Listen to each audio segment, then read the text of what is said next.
একদিন রাসূলুল্লাহ সাল্লাল্লাহু আলাইহি ওয়াসাল্লাম মসজিদের পাশ দিয়ে হেঁটে যাচ্ছেন, মসজিদে নববীর পাশ দিয়ে।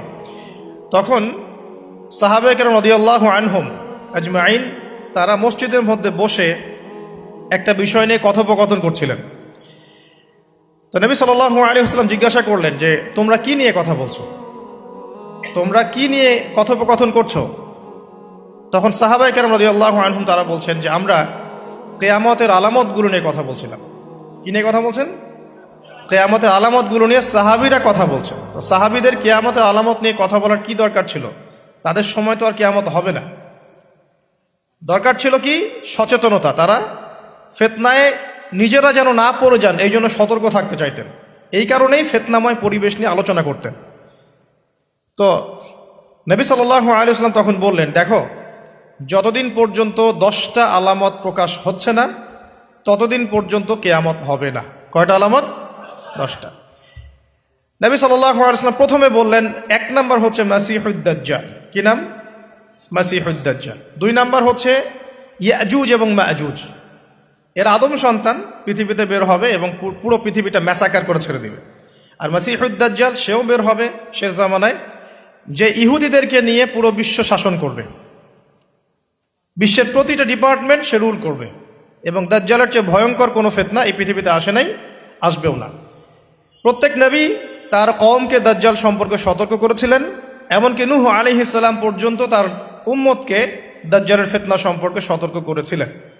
নবী সাল্লাল্লাহু আলাইহি ওয়াসাল্লাম বলেছেন যে তোমরা যদি সূরা কাহাফ তেলাওয়াত করো, প্রত্যেক জুমার দিন সূরা কাহাফ তেলাওয়াত করো, অথবা সূরা কাহাফের প্রথম 10টা আয়াত, শেষ 10টা আয়াত মুখস্থ রাখো, ইনশাআল্লাহ তাআলা মাসিহুদ দাজ্জাল তোমাদের কোনো ক্ষতি করতে পারবে না। 1 মাসিহুদ দাজ্জাল, 2 ইয়াজুজ আর মাজুজ, 3 হচ্ছে ঈসা ইবনে মারইয়াম। ঈসা ইবনে মারইয়াম যতক্ষণ পর্যন্ত না আসছেন, পৃথিবীতে আবার ইউটার্ন না করছেন এবং তার হাতে মাসিহুদ দাজ্জাল নিহত না হচ্ছে, কিয়ামত হবে না।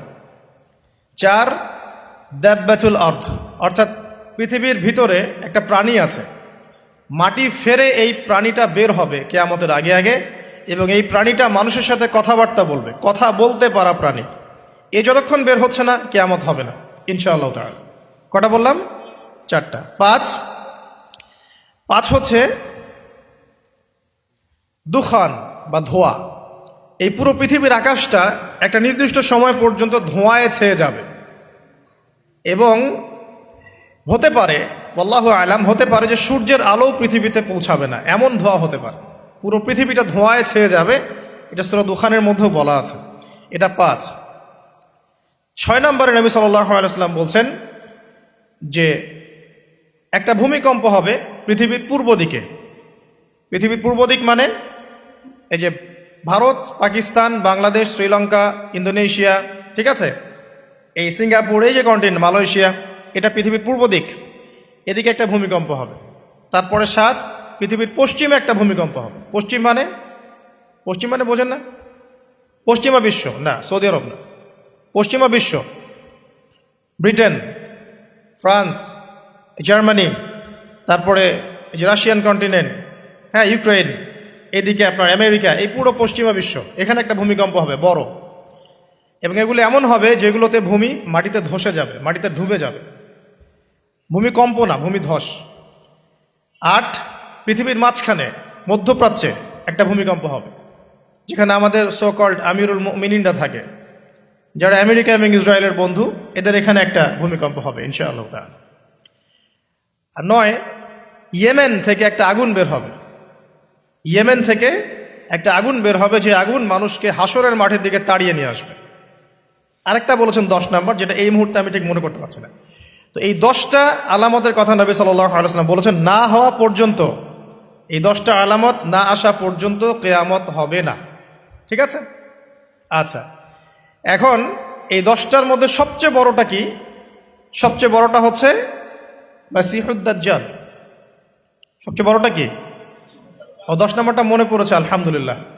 সূর্য উঠবে পশ্চিম দিক থেকে। সূর্য উঠবে পশ্চিম দিক থেকে, তাহলে আর সময় নাই, পৃথিবীর সময় শেষ। এই 10টা মনে থাকবে?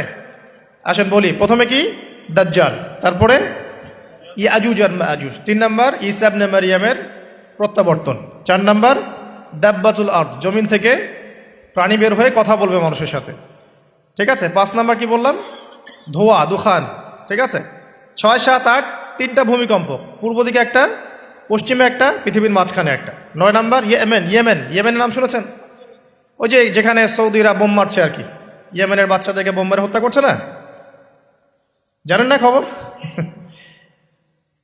তো ওই ইয়েমেনের ছোট ছোট বাচ্চারা শিয়া সুন্নির কি বোঝে আমার বুঝে আসে না। ওই ছোট ছোট বাচ্চাগুলো শিয়া সুন্নির কি বোঝে আমার বুঝে আসে না। আমেরিকার টাকা খেয়ে এরা ঠিকই বোম মারছে কেন? আর এই বোমগুলো তো এরা তৈরি করতে পারে না, আমেরিকার কাছ থেকে কিনে নেয়। তো ওই ইয়েমেন থেকে আগুন বের হবে, সেই আগুন মানুষকে হাসরের মাঠের দিকে তাড়িয়ে নিয়ে আসবে, এবং 10 যেটা বললাম সূর্য উঠবে পশ্চিম দিক থেকে, তখন তওবার দরজা বন্ধ হয়ে যাবে, তওবা আর করেও লাভ হবে না।